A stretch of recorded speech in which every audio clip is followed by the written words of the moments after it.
Welcome to Feminist Question Time, which is brought to you by Women's Human Rights Campaign, which is the leading global organization defending women's sex-based rights against the threats posed by gender identity ideology.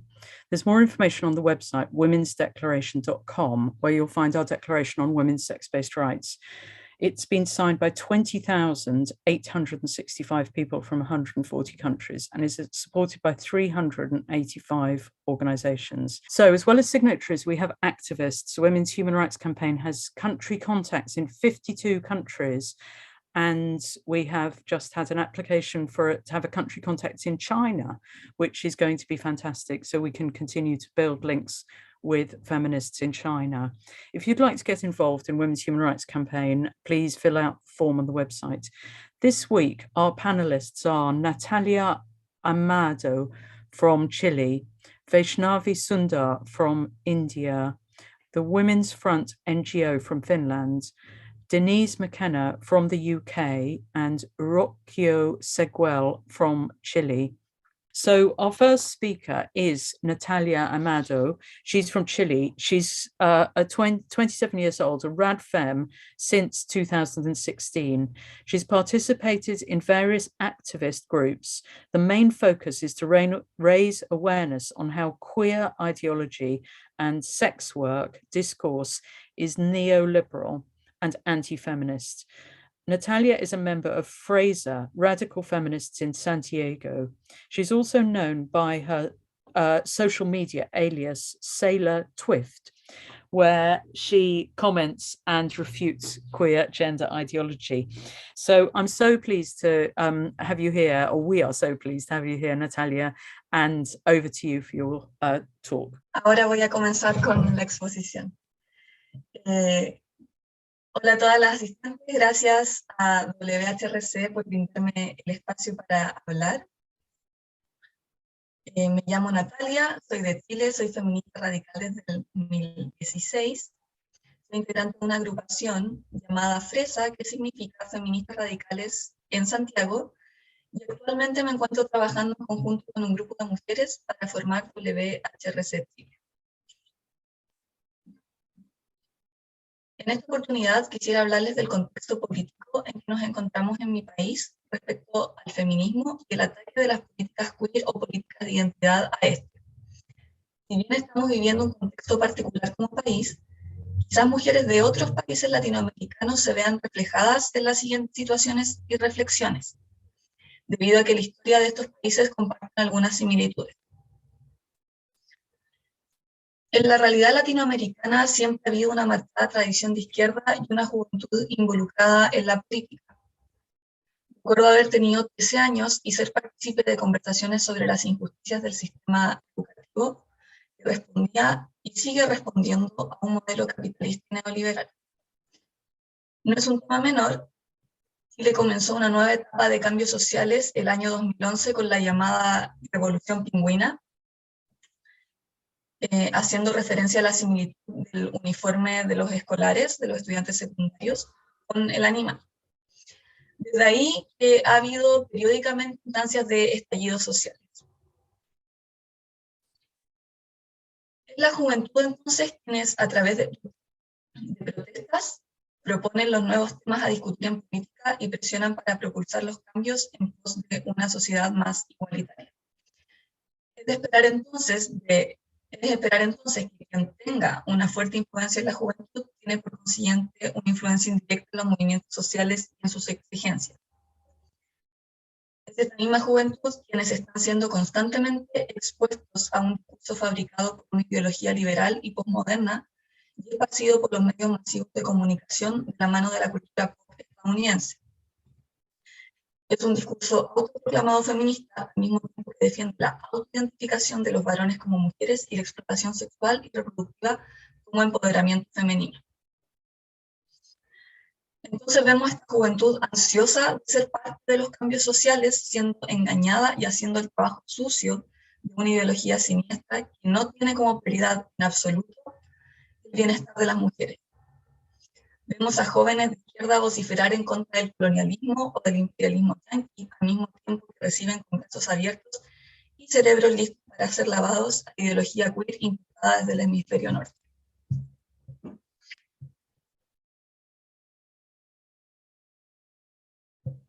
Con el pasar de los años, hemos observado un crecimiento de los movimientos sociales infiltrados de filosofía posmoderna, donde predomina un análisis individualista e idealista de los fenómenos sociales. Toda enunciación proveniente de una persona autodefinida como marginalizada es verdadera, sin importar si tiene o no coherencia con las condiciones materiales que definen la realidad. Cuestionar estas aseveraciones es un discurso de odio e intolerancia a estos grupos autodefinidos como los más oprimidos.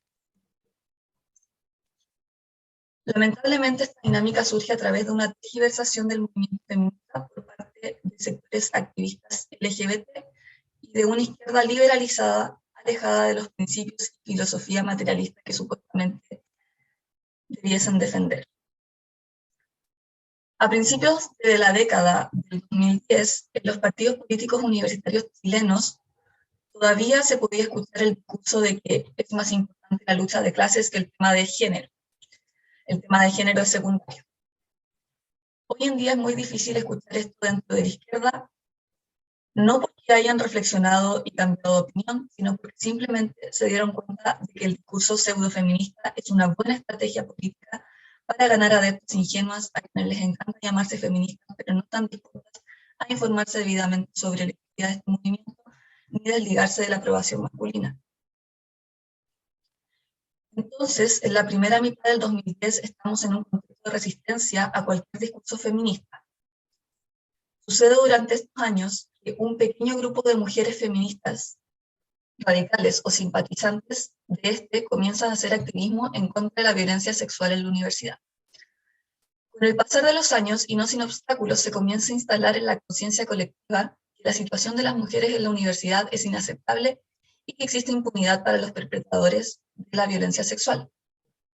Debido a esto, en el año 2018 ocurre la explosión social que denominamos Mayo Feminista, donde mujeres estudiantes universitarias y secundarias a lo largo de todo el país paralizan y toman sus universidades y colegios exigiendo justicia frente a los casos de violencia sexual cometidos por compañeros y profesores. En este contexto entra con mucha fuerza la ideología queer y podemos ver que en lugar de espacios exclusivos de mujeres se establecen espacios de mujeres y disidencias, donde cualquier hombre simplemente autoidentificándose como no hombre puede entrar y tener derecho a voz y voto. Vemos también a algunas feministas radicales ser expulsadas de estos mismos espacios. Dentro de los petitorios que emergen de estas movilizaciones encontramos exigencias de baños mixtos y uso de lenguaje inclusivo en los documentos oficiales de la universidad, demandas a las cuales las autoridades acceden porque les es bastante más conveniente acceder a esto que castigar a los abusadores sexuales y reparar a las víctimas. Personas del lobby queer y feminismo liberal académico son los primeros en escribir libros y tomar crédito respecto a esta explosión social feminista y usarlo como trampolín para propulsar sus carreras políticas.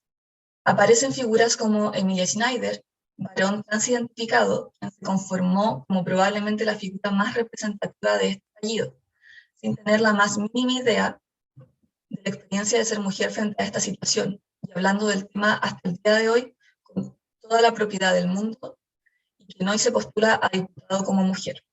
En octubre del año 2019 ocurre un estallido social de grandes proporciones, el más grande desde la vuelta a la democracia, provocado por la rabia colectiva de la población frente a la desigualdad económica y los abusos propios de un sistema económico extremadamente neoliberal y gatillado nuevamente por estudiantes de educación secundaria. Como era de esperarse por cualquier feminista con criterio armado, este estallido provocó que las temáticas feministas pasaran a segundo plano en la política mainstream, ya que no era el tema más caliente. La gran victoria del estallido social fue conseguir que Chile cambie su constitución, la cual está vigente desde la dictadura militar ejercida por las Fuerzas Armadas y la extrema derecha y financiada por Estados Unidos con el fin de frenar el avance del socialismo en el territorio y que no fue cambiada con la vuelta a la democracia. Debido a la presión social y a la desconfianza de la población en los políticos, este proceso constituyente tiene la particularidad de que sus redactores podían ser cualquier persona electa popularmente, y que de los electos la mitad debían ser hombres y la otra mitad mujeres. Esta última iniciativa fue impulsada por mujeres del Congreso, tanto de derecha como de izquierda. Sin embargo, la propuesta obligaba a que la proporción de hombres y mujeres fuera 50 y 50, en lugar de asegurar al menos un 50% de mujeres. Esto resultó inoportuno porque nadie esperaba que de la votación popular resultaran electas más de un 50% de mujeres y que esta política de paridad obligara a restar a algunas mujeres y ser reemplazadas por hombres. Por lo tanto, no se aplicó efectivamente una discriminación positiva a las mujeres, debido a que los autoproclamados feministas en los espacios de tomas de decisiones entienden el feminismo como mera igualdad numérica.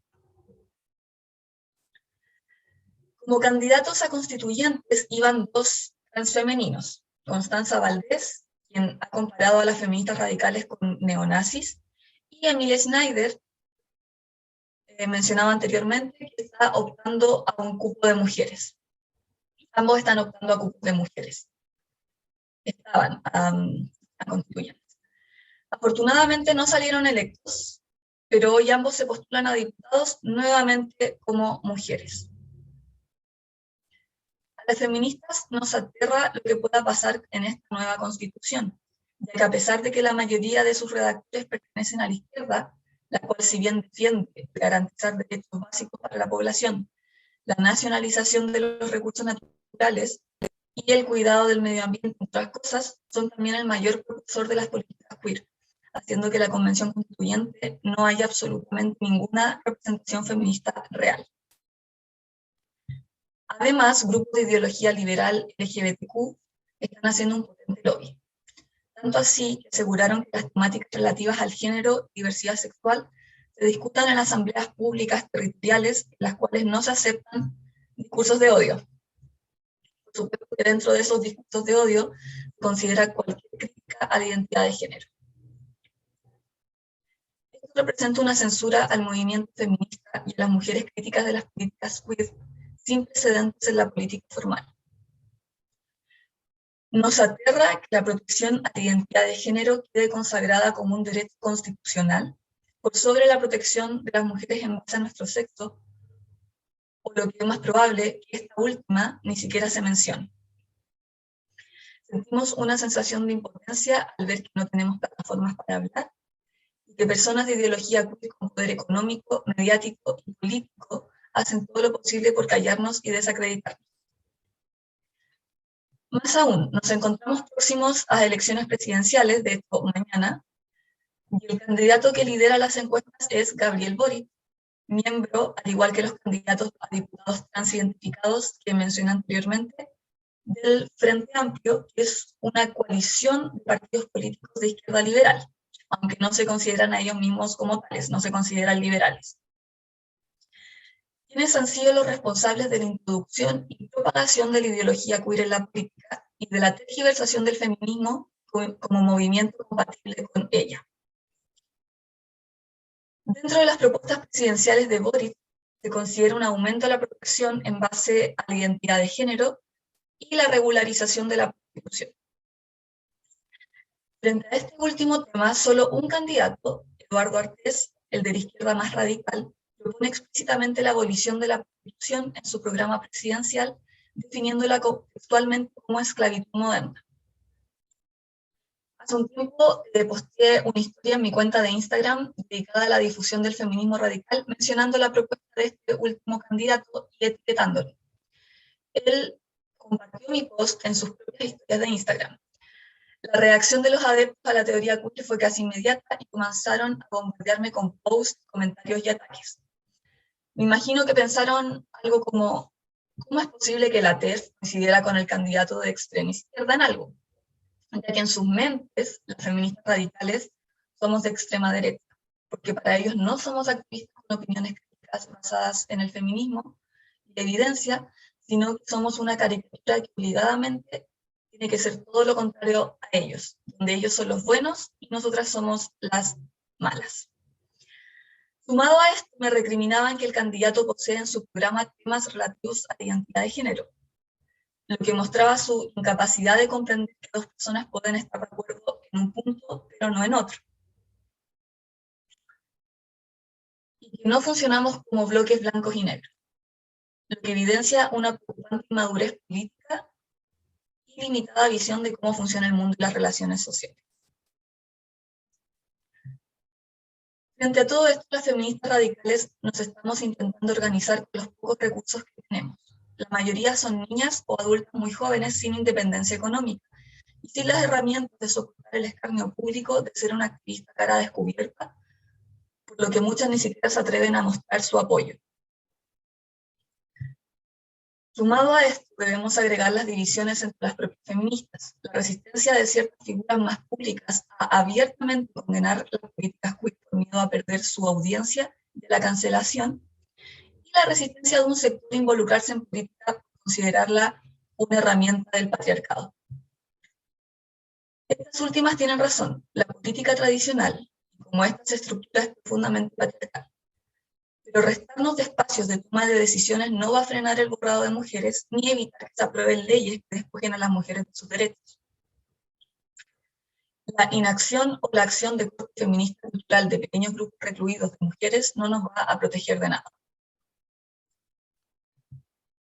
Nos puede traer un poco de esperanza para el futuro el hecho de que, a pesar del bombardeo mediático que difunde la teoría queer entre las jóvenes, un número no menor de adolescentes se está comenzando a interesar por los postulados del feminismo radical, a defenderlos, de crear cuentas en redes sociales, aunque en su mayoría anónimas, para difundir información y compartir sus opiniones.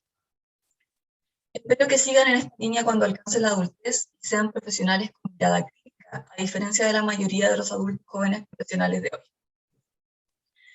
En el momento en que escribí esto, algunas mujeres estamos gestionando la creación de WHRC Chile con miras a conformarnos a lo largo de todo el país y ser una voz potente en la escena feminista chilena. Muchas gracias. What is your opinion on the feminism protection movement done for sex workers to help them become decriminalized in our modern society? Decriminalization doesn't work. It's in investigations, it's in research, it doesn't work, and it's increased violence against prostituted women. And I think women that defend prostitution, I have identified 4 kinds of women who defend prostitution. First is the ignorant one. Mostly, she may have good intentions, but she just, for truth, sex work is work discourse and didn't fact check. She doesn't know the reality of prostituted women. Second, we have the privileged sex worker, who is generally a woman who can have other job, who have a college degree, and chooses to do sex work like selling pictures, but is not a prostituted woman. She's not living the reality of a prostituted woman, and she's not representative of the vast majority of women in that situation. Third, the scholar who is disconnected from reality, who lacks empathy, and defends prostitution from a life full of a comfortable life, that she's never gonna know what it's like to be a prostitute woman, and she lacks empathy because from her position, she defends prostitution. And last, and the worst one, is the self-proclaimed sex worker or self-proclaimed sex worker organization that in reality is a pimp. They have economic interests in legalizing and criminalizing, for the regulation of prostitution by the state. They have economic interest, and they say they are sex workers, but in fact they are pimps. So we're going to now move to our second speaker, who is Vaishnavi Sundar. She's from India, a well-known filmmaker, inspirational feminist activist, and outstanding inspirational speaker. As those of us who were at Vilja to hear her speeches or have seen them, because the Filia speeches are now up and available. So it's really well worth listening again to some of the stuff that Vaishnavi says. So also Women's Human Rights Campaign country contact for India, and he's going to give us a report from India. So welcome, and over to you, Vaishnavi. Today, I'm planning to give an update about what we have been doing as India WHRC.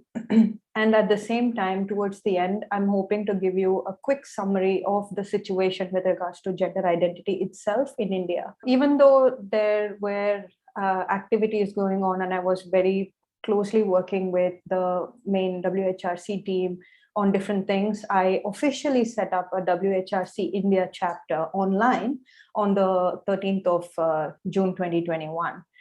We did that with a webinar where we had 4 of us speak from India, and I also had a journalist from Sri Lanka give a perspective about what's going on in the neighboring country, and we were astonished to see how many things were so similar yet so different. We position ourselves as a community of anti-caste Indian women, but who are from around the world, who are standing up for women's sex-based rights. In all our communication, we don't mince words, we don't capitulate to pronoun police. Men will continue to remain men. We have never used pronouns such as she or her for them on any of our social media channels or discussions that I have taken part as a representative of WHRC India. At the moment, we are online on Instagram, Facebook, Twitter, and YouTube. The YouTube is the same channel as the main WHRC channel. So if I produce a webinar, I upload it on the channel. So the one that you see on screen is available on the main WHRC channel. So if you'd like to watch it, it will be nice. We discussed a lot of legal and LGB perspectives. LGB perspective was discussed by Shifali, who is one of the people who started the LGB Alliance India chapter. And we also had a story from an Indian sister who was on the verge of, transitioning and then decided that it was not for her. And that will be something that you will be very interested in knowing, because everybody has this illusion that India is still somehow very, very safe from all of this. We just started recently in June, so our growth is not, fantastic, but we are getting there. Each post that we make on social media gets some form of engagement. At the moment, mostly it's from women abroad, not from India. But then there are some very turfy Indian rat femmes on social media who anonymously comment and share our rage and everything, but largely our following has been from people outside of India, which I hope will change soon enough, because with every post I feel like we are picking people on a daily basis. Our social media strategy has been very, very simple. We categorize them into the following things. We share breaking news as is, without using words that are very questioning of the victim's position. I understand that news media agencies have their press protocol and things like that, so that you see it awash with things like the woman allegedly claimed that she allegedly everywhere. So we try to break that down, and we make news as feminist as possible, where we share the information directly from the victim's point of view. We also constantly point out the ridiculousness of Indian media. Sometimes if they post something which is very ambiguous, we call it out on our social media and things like that. We also have strategized our social media in a way that we are able to compartmentalize the various issues that goes on in India, because India is a huge country. There's so many different things that are going on in different states that I have absolutely no idea about sometimes, especially places like Kashmir or Northeast, where there are things going on every day, which is very, very hard to keep track of. That's why we created, hashtags like women in conflict zones, tribal women, that sort of exclusively talks about the situation that these women are going through. So similarly, we have things like Northeastern women, and we also talk about really positive stories like women in charge, where women, some of them could be liberal, doesn't matter, but if they have pioneered in one of the fields that they have chosen for themselves, and if they have achieved something really spectacular, we make sure that we talk about it. Otherwise, our social media will just be like a very, very depressing place, which it often is. We also write blogs. We try to write it as frequently as we can, but we are a very, very, very, very extremely small team, and we try to do as much as we can. What I have done is I have made the website, created an Indian link from the main website, where I have sort of collected a lot of information that is very specific to India. And we started out with writing blog posts where we have broken down the various articles and written down a blog from an Indian perspective. Like, for example, in the article 1 on the basis of sex, what does it mean from an Indian perspective? And motherhood, what does it mean from an Indian perspective, given all our additional baggages of, things like surrogacy, things like rapes and sexual violence and prostitution. With all those aspects kept in mind, we've sort of written blog pieces that are very, very unique and specific to India. Webinars haven't been as frequent, but I hope that will change. So we spoke to Uno Ishigami from Japan, and I posted it around the time where we not celebrated, but it was 100 days since we started it. So on social media, shared a bunch of videos where Uno was talking about how transgenderism has affected Japan. And I was discussing with her about the parallels that are very, very similar to how things are in India. And that was a very fantastic discussion, also available on YouTube. Then later, I also spoke to Raquel Rosario about how global North countries have completely forgotten about the impact global South will have when they pass all these rules without taking into consideration all the existing problems that women in the global South go through. That, again, it's a fantastic webinar. It's also on YouTube. You must definitely check it out. Aside from all the activities on social media, we thought we should be able to also appeal to the policymakers and try and make some changes in that regard as well. So we wrote a letter to the Social Justice Ministry when they called for public comments regarding the transgender persons protection of rights rules. We did not hear from them at all, even though we wrote a very long legal, psychiatric, and feminist expansion about the problems of bringing out a law like this, which would support self-ID and things like that. But we didn't hear from them, but then we knew that we won't. We also wrote a letter, which I think many other women from different other countries also did, to the Commission on the Status of Women. There was a call for public comments, and I represented India, WHRC, and sent them a letter about the concerns that are very, very specific to India, and how women, mostly from rich countries, sitting and taking decisions for the entire world, don't take a moment to think about the unique situation that women from our country go through. We also wrote a letter. This happened just yesterday. We wrote a letter to the National Commission for Protection of Children's Rights. Recently, there was an announcement of there being a training manual which will be given to school teachers, in which they can educate themselves about transgender children.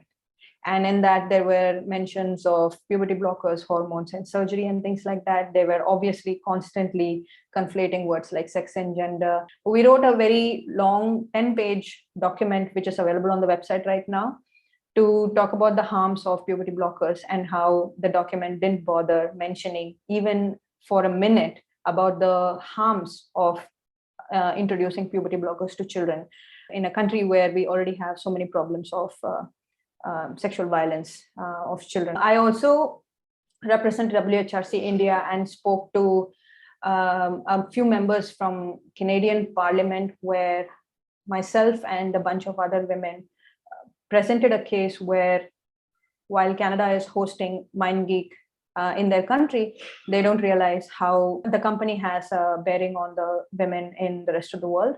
I talked about how women in India get raped, and those videos get uploaded on the internet, and it's sold for like 60 rupees and things like that in rural parts of India. And if there is a rape, the first search item on every porn website is the name of the woman that was raped herself. So all those things were mentioned.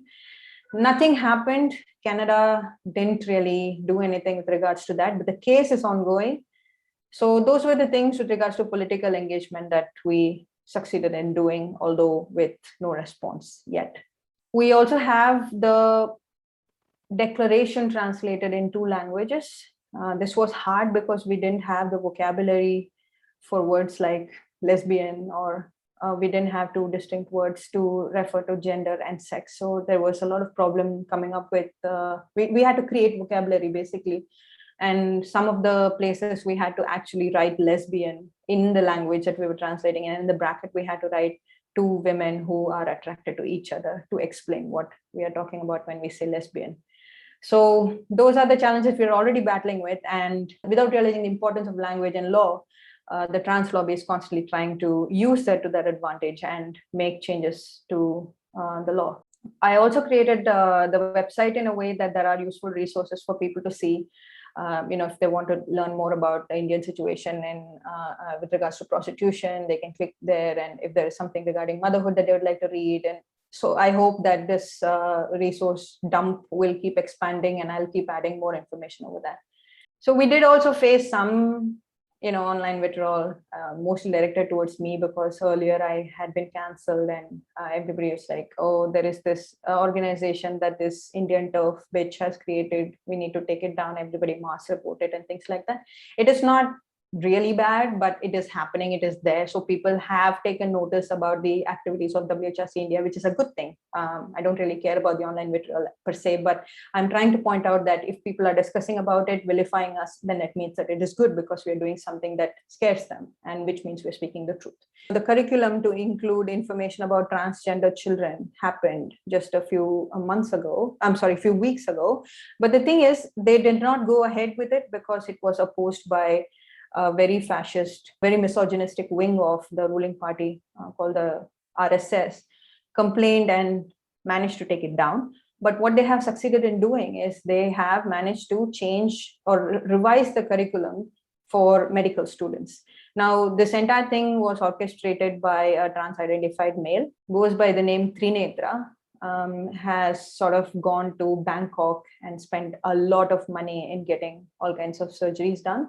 He contacted the Chief Justice and explained to him about how he is suffering immensely, and people are not taking him seriously, and the medical curriculum need to be friendly for him because it is triggering for him when in the biology class. He's a doctor, by the way, about to be a doctor, and it's triggering for him when professors talk about female and male sex. So he had this conversation with the Chief Justice, and they managed to pull off this proposal where they are going to revamp the curriculum for medical students. If you notice over there, it says LGBTQIA+ community and homosexuals, etc. It's scary also that they have managed to convince practically everybody, like academia, now the legal policy decision makers of Indian jurisprudence, who are having conversations with people like Trinetra, a male, deciding that teaching upcoming doctors that there are only two sexes is transphobic, and it's triggering him when he's in the classroom. Now, obviously, this is also the same guy who's posting constant pictures of himself in almost no clothes and has brand endorsements from some of the most popular Indian brands, also international brands really, and has received enormous amount of following on Instagram, and of course money by all these brand endorsements. Now, the transgender education in school that I talked about, one of the members who had written the document is this guy who's not wearing any clothes on the right. His name is Vikramaditya Sahai, goes by V Queer Ram. He was questioned for posting things like this on his social media, which used to be public at one point, has now become private entirely. Was asked why he is posting things like this when he's one of those teachers who children might look up on the internet to see what they're posting on social media. And the things that are written under his posts are definitely not things that children are supposed to read.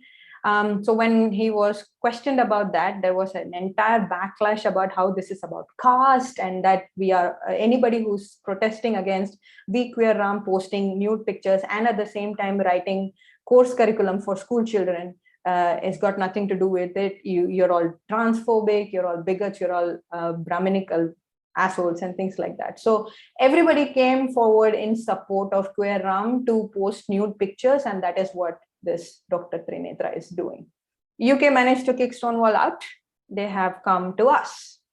They have set up shop in India in the most scariest ways that I cannot possibly describe. They are now conducting what is called as, workplace equality index, where they're trying to apparently provide work opportunities for people belonging to the LGBTQIA plus XYZ 123 community. I have my suspicion about this whole thing because they took this as an opportunity, as a foot in the door, really, because there is nothing about your sexuality that is even relevant when you're applying for a job.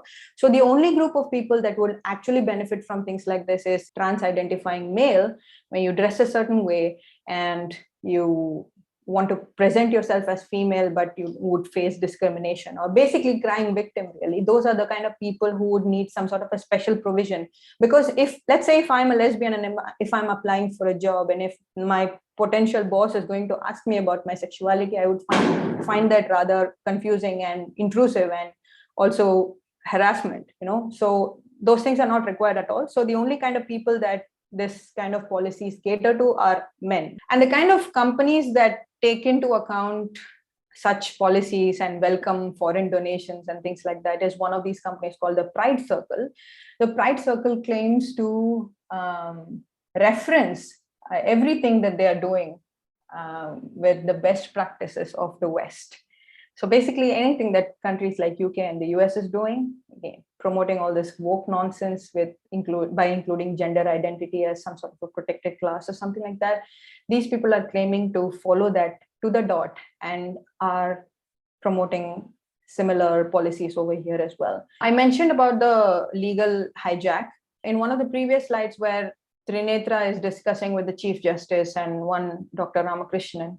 They went ahead and conducted an event very recently in my city where a bunch of lawyers, really older, kind of senior lawyers, and had them sit down and listen to, I think, 4 trans-identified men and 1 trans-identifying female about how it is important that gender identity and self-ID should be taken into serious account because it is causing a lot of distress and apparently people are killing themselves over this. Therefore, lawyers must take note of this and make changes to the law according to that. Like Stonewall, there are other organizations that are also coming into India with the sole intention of perpetuating gender identity. The latest one is Johns Hopkins University is tying up with a couple of NGOs in Hyderabad, and the person who's pioneering this, Sushant, trans-identified male again. So he has managed to be the face of bringing in the first transgender clinic in Hyderabad. So he claims that this is going to be a great success and people in Hyderabad who have been oppressed all along can come to this facility and seek service, which I suppose would be also talking about double mastectomy and hysterectomy for trans-identifying female as well. So this is in Hyderabad, and there are a bunch of other cities within Telangana and Andhra Pradesh that also has centers like this and private clinicians offering such services everywhere else in the rest of the country as well. The Femme Institute and Johns Hopkins have come together to set up this trans clinic. It says that India's transgender and gender diverse community has long lacked access to affirming, culturally competent care. This past year, two transgender-focused clinics in the city in Hyderabad, created through a partnership between the Femme Institute and Johns Hopkins University, opened their doors with a mission to change that for good. I'm speaking to a lot of parents who have girls who are as young as like 12 or 13, who are going to therapy because they are going through gender dysphoria, and the therapists are immediately affirming them and isolating them from the parents if they even as much as say things like, can we just talk about it a little more, without us assuming that, my daughter is actually my son. And the therapists are just graduates from one of these woke universities and are perpetuating the same nonsense that therapists in the West are doing as well. So this one particular therapist apparently made sure that the girl wore binders for a few months because the girl knows what she wants and the parents should not interfere in all the decisions that she's making, because then it will push her towards suicide. This is what the therapist said. In the first session, she ordered the girl to wear binders for months.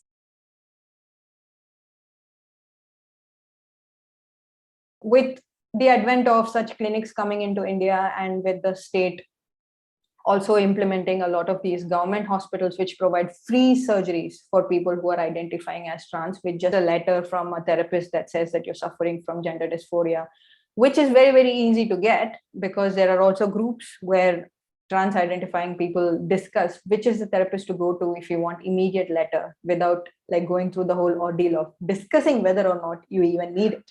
So they have this own whisper circle, private Facebook groups, in which they keep discussing things like this, and they get their way. Very young children, under 18, will still have to go through far more stringent procedures. But then there was this one case of a boy who was only 17 who managed to become a girl by getting himself this surgery. It's not like if you're 18, if you're not 18 and if you do it, you're somehow going to be scrutinized for your decisions or anything like that. It's just a number that they have put in because that's what you're supposed to do per law. I'm afraid that this seems like the end to sanity. This seems like the end to any common sense that can possibly prevail among the people who are supposed to protect children, who are supposed to be for reason and critical thinking, have completely capitulated to the gender identity movement. A lot of my friends I have lost, as you all probably know already, but there seems to be no end to how far or how fast these people are managing to spread their ideology.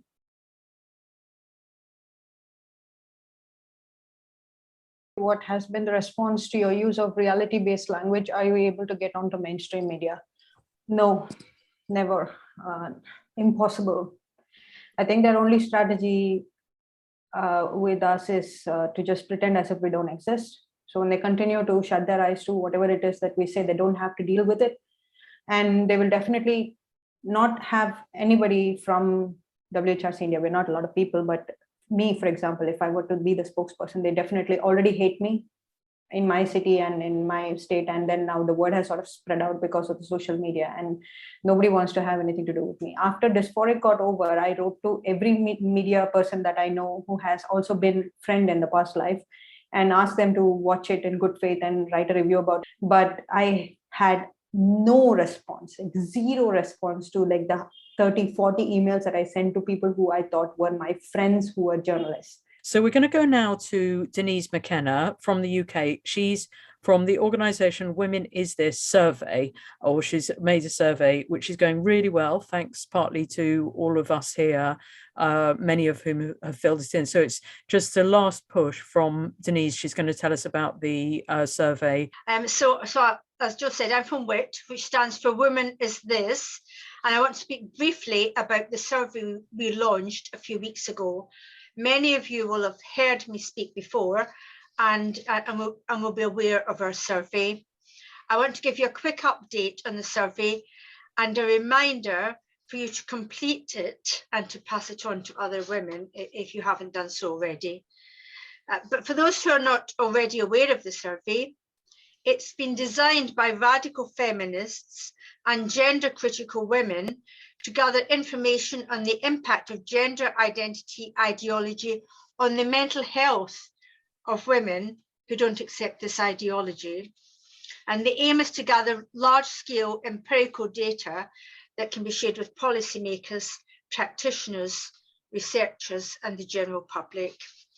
Now, the survey is very specifically aimed at gender critical women and radical or lesbian feminists, because we are experiencing significant psychological harm that's particular to us, precisely because we reject this gender identity ideology. And I think I created a little bit of confusion last time I spoke, because I kept saying that the survey was aimed at all women, when it was specifically aimed at just gender critical and lesbian and radical feminists. So it wasn't aimed at all women. So very, very specific group that it's aimed at. And it's intended to gather the information that we need to talk about the mental health impact of this ideology, because we're being forced to participate in something we don't believe in. And to basically, we are witnessing a bonfire of women's rights, and we're being aggressively prevented from speaking about this. So just to clarify, and this is why I created confusion last time, because although the survey is looking specifically at mental health, some women thought it was just meant for women who live with ongoing mental health problems, but it wasn't. So I kept saying all women, but I didn't mean all women. So it's aimed at women, whether we live with long-term mental health problems or not, because we believe that this ideology is creating mental health problems where they didn't already exist. Excuse me, I'm sorry, I'm going to cough. The survey is quite long. It can take a little while to complete, although I have to say that quite a few women have contacted us and said they found it quite therapeutic or cathartic to complete the survey. Now, because the tactics that are being used by the people who are pushing this ideology are very aggressive, and we're all too familiar with these tactics, we were very keen that the survey shouldn't get into the wrong hands, because we were fairly certain that if it did, it would be completed in an orchestrated way by these people with the intention of skewing the results of our survey. So because of this, we had to be very cautious in the way that we circulated it. We did it through our feminist networks, and we had to do it such that it was kept out of the public domain. So this, of course, has reduced the number of women who've been able to circulate. We've been able to circulate it to, which obviously has reduced the number of responses we might otherwise have received.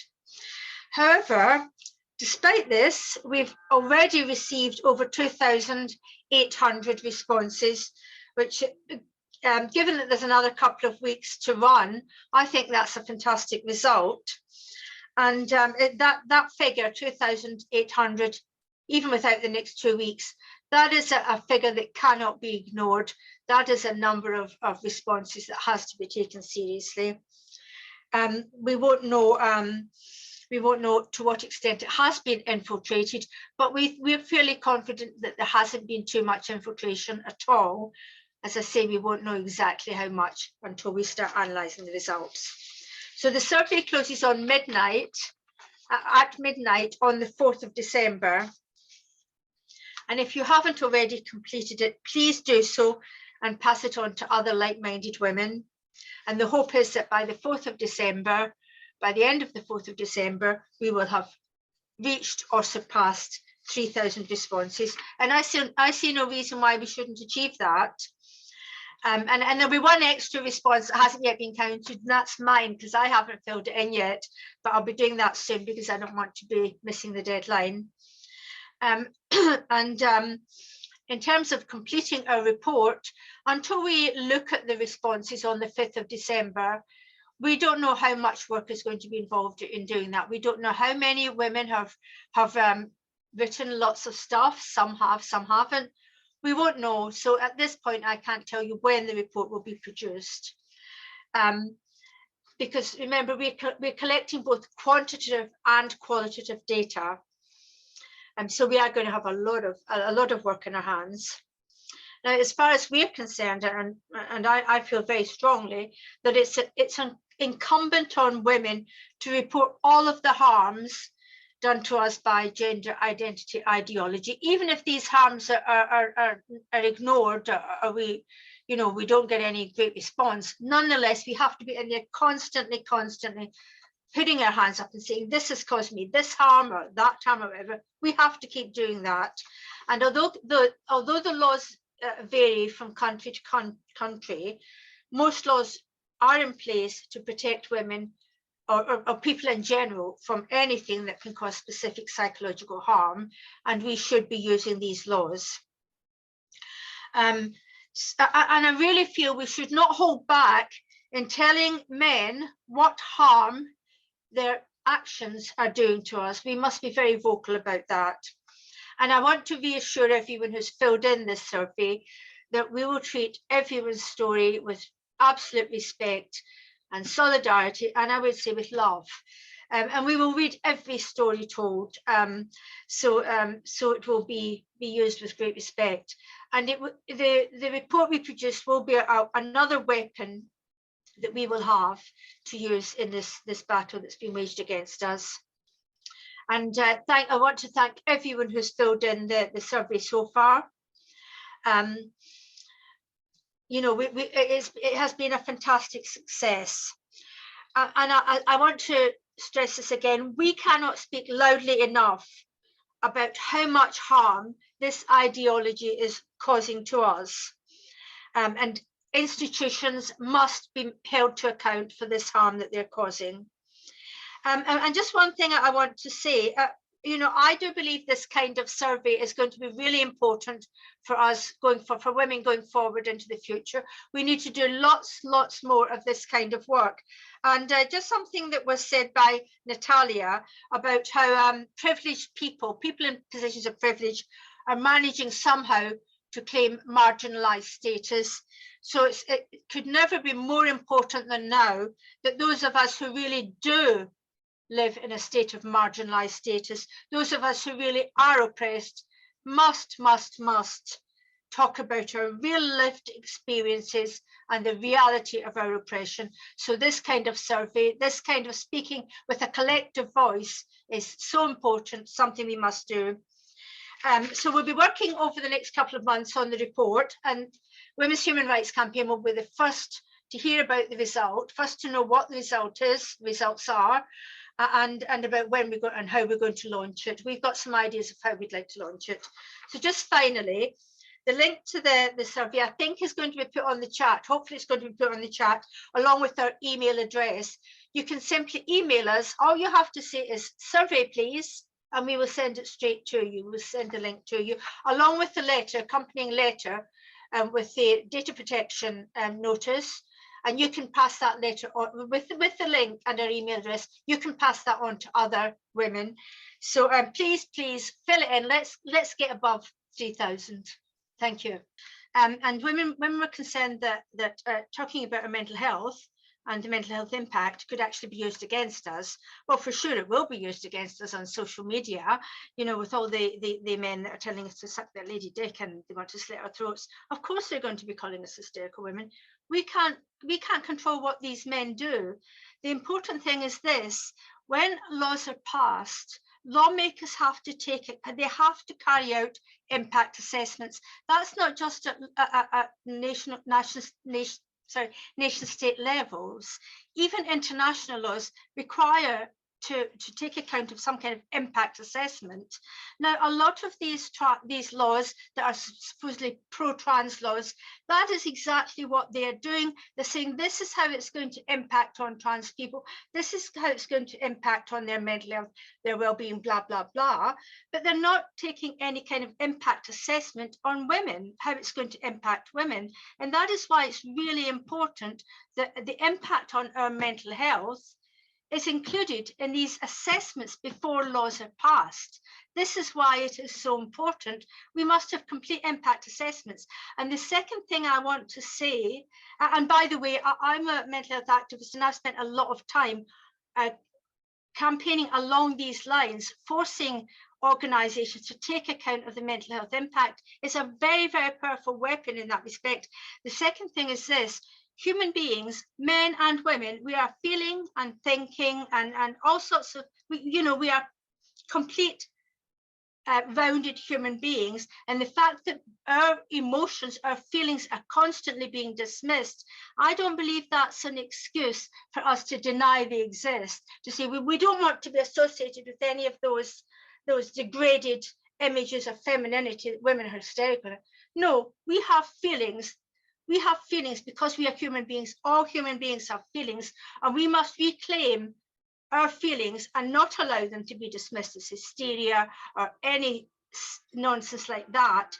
We are entitled to our feelings as we are entitled to our thoughts. So I feel as though I don't like this idea of this, that thought is associated with masculinity and or forget masculinity, men, and feelings are associated with women.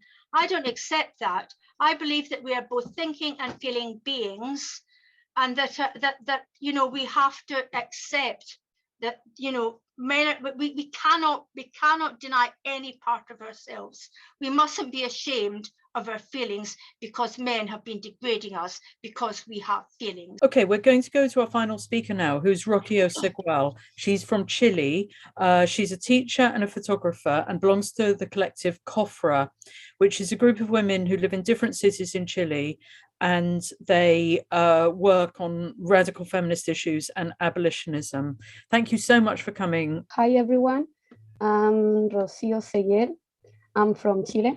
And as I say you before, I'm a teacher. I work in a school and I belong to a women's collective called COFRA, which means Radical Feminist Collective in Chile.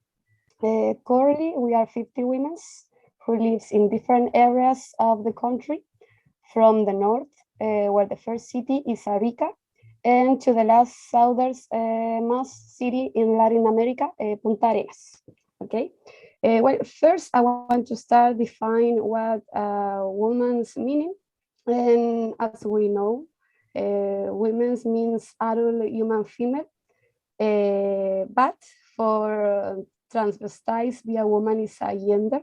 For instance, for the famous Caitlyn Jenner, be a woman is hard. He said the hardest part about being a woman is figuring out what to wear. So what dress to wear is a hard issue for women. But in Kabul, since a couple months ago, an athlete woman was killed. She was beheaded. And why? For being a woman and practice sport. And in the same place, young girls have to get married with men who are between 40 and 60 years old. And why? Unborn women.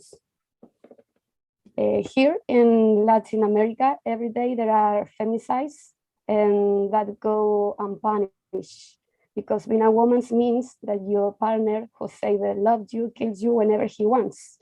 Being a woman means that just only when you are a little girl and no man harass you. For that reason, in this last time, in some countries of our region, Latin America, have been created some laws that penalty fee men who harass or shout obscenities at women and girls in the street. And a famous influencer transvestites through social media say, if I work for the sidewalk or for the street and a man harass me, I will pay the penalty fee. Being a woman means work and feel fear if you are alone at night. It's meaning that if you are in a disco, that a man put drugs in your drink and rapes you. And in this last month, the British police affirmed a huge increase the cases of young women drugged through their drinks in the discotheques by men. And here in Chile, we have a lot of cases of young women who committed suicide because they were raped by men who drugged them previously. But a trans woman influencer in this context, preparing going to a party, say this: look perrísima. It's a weird word in Spanish, but it means look like a bitch, or look very hot and sexy. And this influencer said, I look perrísima, and if any man don't touch my body, I will consider it disrespectful. Okay? Being a woman's meaning that in daylight, a man kidnaps you by trafficking and prostitution networks.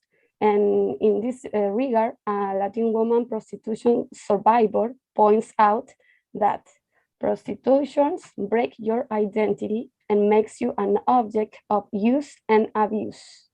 She said a whore only has a mouth, vagina, and anus. That the same man who makes you a whore in another neighborhood is a husband and a father.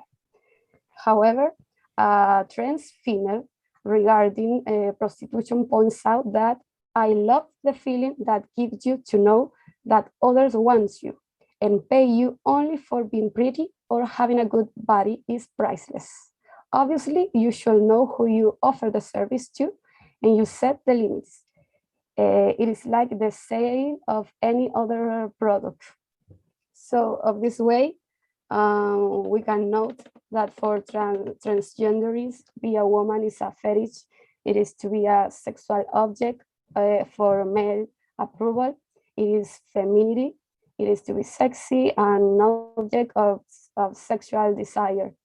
And all that we have oppressed us for being women's, for them is our identity and they love it, all that stuff.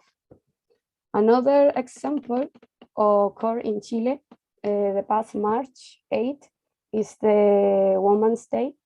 And that day, hundreds of women's protests for women's rights, and there were mother, sister, friends. We cry for our disappear, rape, and murder at the hands of men.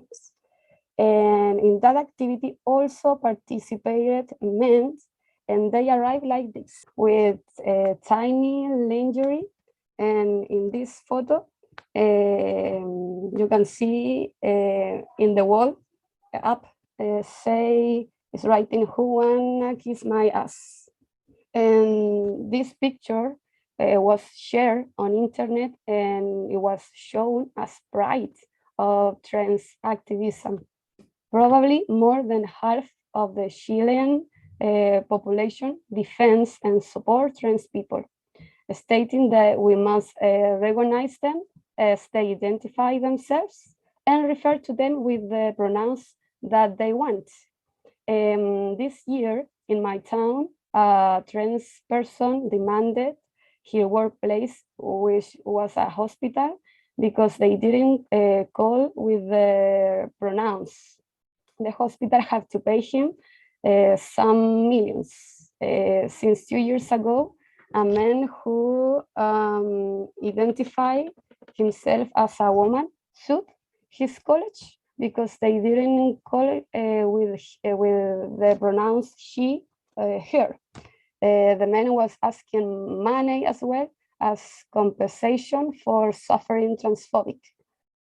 Also in Chile, there is a famous transvestite actor who identified as a woman, and a deputy said that he's not a woman, he's a man.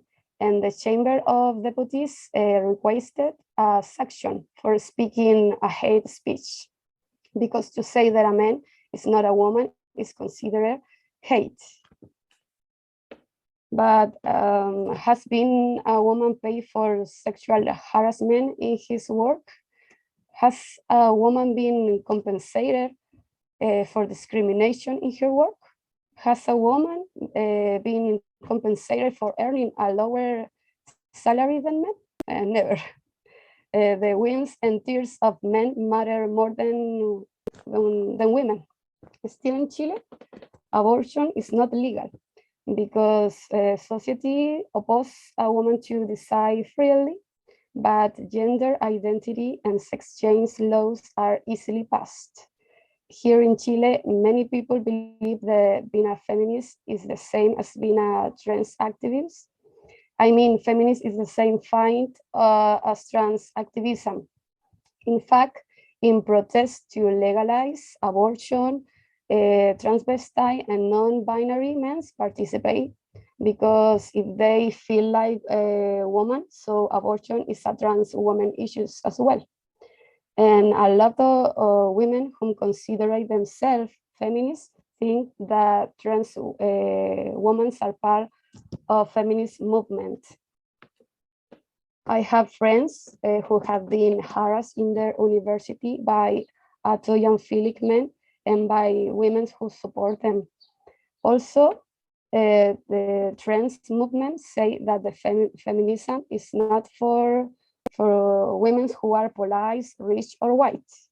And the past year, a police woman was killed by her ex-boyfriend. And this year, there are 2 reports of rape against 2 women belonging to the Chilean army and police. But the lives of these women, their experience do not matter, because they are white and because they are officials of these institutions. Trans movements say it is more important to empathize with a man who feels like a woman And for this reason, radical feminists, we are called fascists, Nazis, conservative, and that we are privileged to be born women and identify with the female gender. Well, people don't distinguish between sex and gender. The more feminine you are, the more woman you are. And it is difficult to understand that a man cannot be a woman. If you tell the truth, all people call you fascist, transphobic, and even racist. But they are narcissists, they are autoyanphilic, they cannot have our life, experiences our body. But as Simone de Beauvoir said, Borges, women are in solidarity with bourgeois men and not with proletarian women. White women are in solidarity with white men and not black women.